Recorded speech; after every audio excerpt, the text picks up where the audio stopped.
Barefoot running, one of my favorite things to do in the whole wide world next to hot yoga. It used to be one of the hottest topics in America, and it still is kind of hot, but it's not talked about as often as I feel it should be. But I'm going to change all that in this video right here. What you can expect is me going over the benefits of barefoot running, the way you go from shoes to no shoes. I will address some of the myths involved with barefoot running, and I'm going to give you a detailed tutorial on how to do it correctly and safely. But before I get down to all that fun stuff, make sure to like and share this video and subscribe to my channel if you haven't done so yet. First things first, please forgive me about the wind. If there's any background noise or leaves flying through the air or dust or particles, because the wind just kicked up when I decided to turn my camera on. But I'm sure you can hear me just fine, hopefully. Ah, yes, I remember it well. It was around 2000, I want to say 8, 9, somewhere around there. These trendy shoes called Vibram 5 Fingers popped out onto the market. And if you remember correctly, and you probably still do now, they looked like gloves for the feet, and they had these toe compartments in them. And one day, I go to the gym and everyone's wearing regular shoes. The next day I go to the gym and everybody's wearing Vibram 5 Fingers. And then I saw people walking down the streets with them who don't even exercise, who had beer bellies and excess weight hanging off their bodies. It then occurred to me that I need to do a little research. And that little bit of research I did took me down a whole different rabbit hole of barefoot fitness. I am a huge proponent of working out barefoot, running barefoot, being barefoot, any chance and every chance you get.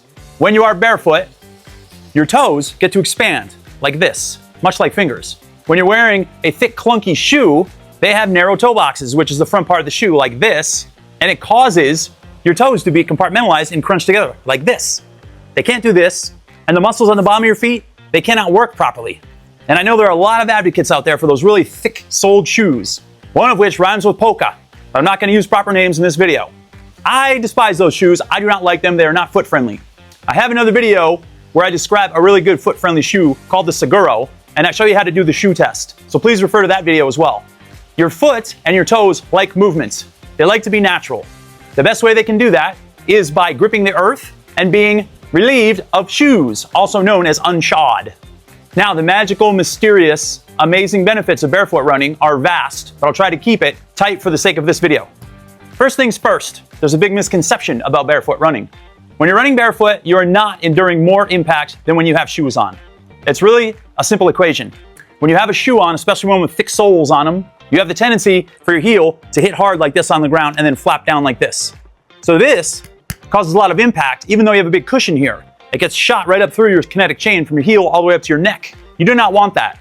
When you're running barefoot, you are forced to land with the front part of your foot called the forefoot, and it lands like this on the ground, and then this part of your foot barely touches the ground or touches lightly. This is like a springing shock absorber right here. And that is what you want. And then you've got the midfoot strike, which is your whole foot landing like this. So when you run barefoot, you've got those two options, the forefoot strike or the midfoot strike, which I will demonstrate in a minute. That, my friends, takes away all of the shock and impact that so many people cannot do or endure because of possible injuries, such as IT band syndrome, chronic pain and swelling in the knee, shin splints, and the list goes on and on. So benefit number one of barefoot running is less impact, not more, which preserves your joints and allows you to run well into your older age. Benefit number two, there is a little known fact about the bottom of the feet. There are tons and tons of nerves located there. And if you study reflexology, you will find out that there are several nerves right in the middle of the forefoot that contribute to other areas of the body. I did some little investigative reporting, and it turns out there's one particular spot right where the balls of the feet are, so pretend is your foot.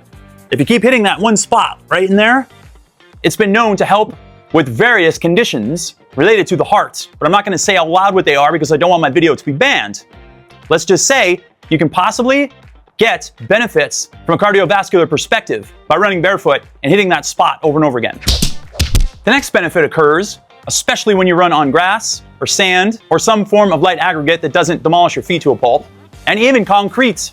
And that is called earthing, also known as grounding. And when this happens, you collect negative ions from the earth, thus putting your body into homeostasis and causing your organs to function better and more optimally and put all your systems into a nice even keel. Another hidden benefit is when you run outside, and this effect is even greater when the grass you're running on is wet. You act like a superconductor, so keep that in mind. Another key benefit occurs by being outside. If you run barefoot on a treadmill, that's fine and dandy. But when you go outside and you're exposed to Mother Nature and the sun is shining, you're getting ecotherapy. And if the sun is hitting you and you're shirtless, you're getting vitamin D. All of this helps boost your mood and brain-derived neurotrophic factor, also known as BDNF.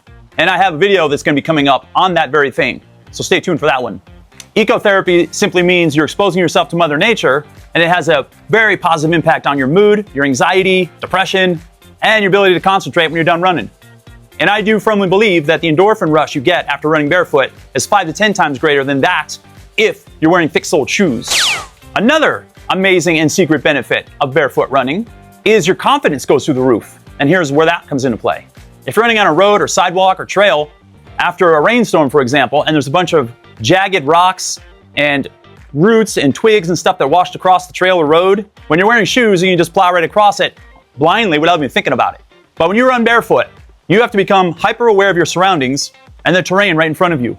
You really need to circumnavigate through the broken glass, the twigs, the rocks, and any other aggregates that you see in front of you. This really sharpens your senses and gives you an ability to concentrate when you're done running that, again, is greater than if you have shoes on. That, my friends, is called confidence. You have greater confidence outside the sphere of running barefoot or doing exercise. You'll have more confidence with things you do, daily tasks that you do.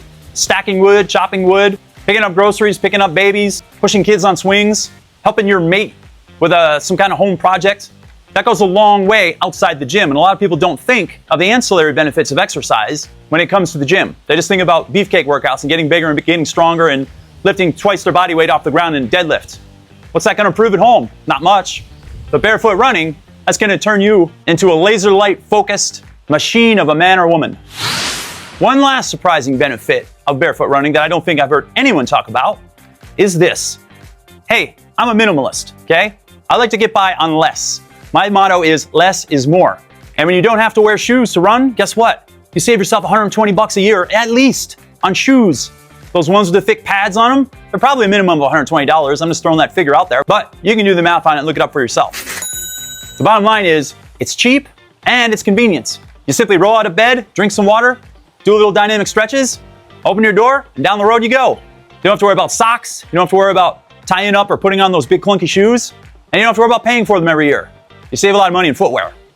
There are more benefits involved with running barefoot, but I hit some of the surprising ones and some of the main ones. You're always free to ask me questions if you want. Please drop them in the comment box. Now I want to get down to more of a detailed description of just how to run barefoot. First things first, don't just rip off your shoes and start running barefoot down the road. That was a mistake people made with the Vibram 5 fingers when they first came out. They put them on, they started running down the road, and they beat their feet to a pulp. And they said, screw this. And they threw them in the trash, or they took them to their local secondhand store and dropped them off. And then went right back to their big clunky shoes again. Don't be one of those people. First thing is, drop the ego and realize that it could take anywhere from 12 to 18 months to go from shoes to no shoes. First thing you want to do is get a thinner soled shoe that has a 0 heel drop. In other words, it has the same thickness of sole from the toe box, which is the front, remember, all the way down to the back of the sole. You will find this type of shoe in a skater shoe, such as Vans, Skechers, Airwalks, and any similar shoe like those. And you can clearly see by looking at it. And then you want to do the shoe test. You want to fold the shoe in half this way, and you want to fold it this way, which is called torsion test as well. So if you can fold it in half and make a sponge-like motion like this with the shoe, easily, without straining yourself or veins popping out in your arms, then you've got a good quality shoe for your foot. So you start with that shoe, and then you work your way down to a thinner one, a thinner one, a thinner one, until eventually you get to a 1 millimeter shoe. Hang tight, let me get one.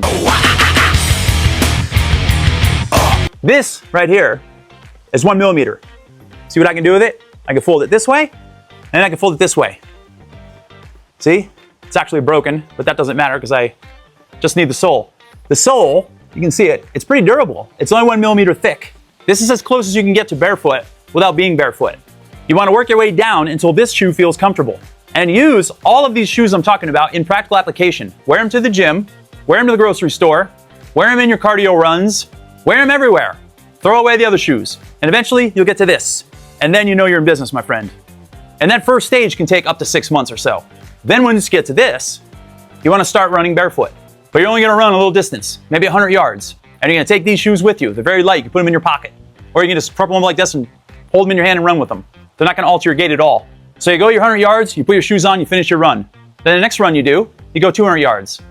And maybe 2 runs later, you try to get to a quarter mile. And then eventually you get to a half mile. You see where I'm going with this? And then eventually you take your shoes off completely, you hold them with you and take them with you. And then do your whole run barefoot. And do that until probably about a month or so, until you feel 100% confident that you can go without shoes at all. Then just leave them at home and you're off to the races. Possibly pun intended. Now I want to get down to a little bit more detail on what your foot should actually look like when it's hitting the ground. Hang tight. I'm over here now, and hopefully you can see me just fine. Here's what I want you to pay attention to. When you run barefoot, I was talking about this before, you don't want to land like this with your heel first, which, when you have those thick, clunky shoes on, it gives you that false sense of security that you can hit like this over and over again. And yes, it will protect your heel, but like I said, it's going to send a shock wave of impact through your whole kinetic chain, which is everything from your ankle to your knee, to your hip, to your shoulder, to your neck. Yes, over and over again, that's going to cause problems. We don't want that to happen. When you run barefoot, we're going to eliminate all that. You want to land like this, softly, on your front foot. And then this foot lands, and this foot lands softly. And then the midfoot strike is like this, landing softly as well. And if you do the midfoot strike, I'm going to bring my foot over the screen. Notice it. You got 3 points. 1, 2, 3. If you hit a midfoot strike, you're going to hit all 3 of those points together. If you hit a front foot strike, you're going to hit right here, and then your heel is going to lightly land on the ground. That is what you want to aspire to do every time you run. Check out this quick clip right here. I'm running on grass in this video, as you can see, and this is what I suggest you do first. Start out running in grass, get used to it, and then transfer over to concrete or a hard surface. And I love running on sidewalks. I have no problem with it. I do it all the time. But notice how my front of my foot is landing first, not the bottom, not the heel. That is the key to running barefoot. Here's a close-up view so you understand completely what I'm talking about, because I want to make sure that you do this safely and without any danger or threat to your rest of your body. So the normal strike is like this is the heel strike, right? Bang, over and over again, this way, all the time. So you want your foot to land softly like this, and you see how your toes spread out, and then your heel can either not touch the ground whatsoever, or it can lightly touch the ground. But that is how you want to do it, over and over again, like this, like this. That's a forefoot strike, and then a midfoot strike would look like this. All 3 points of contact with the ground, all 3 points of contact with the ground. And you might notice that you'll vary back and forth between a forefoot strike and a midfoot strike, depending on the terrain and the incline of the surface you're running on. There you have it. There are the surprising benefits of barefoot running, a tutorial on foot strike, some tips and tricks, and some myths that you might have heard about it. Don't be fooled into believing everything you see or hear when it comes to shoes and shoe wear. Remember, we started out barefoot many, many years ago, and we evolved into shoes. And guess what the first shoes were? Flat soles, that's what. They got thicker and they got more clunky over the years. And now, in my opinion, foot issues are one of the biggest epidemics that's not talked about. Try to preserve your feet, improve your brain function, improve your systems, and move gracefully well into your 50s, 60s, 70s, and 80s by at least entertaining the idea of going from shoes to no shoes. At the very least, try to get to a flat-soled shoe and eventually work your way down to something like this. Till next time, this is Kevin David Rail. Make sure to like and share this video and subscribe to my channel if you haven't done so yet. Have a great day, and I'll see you in the next video.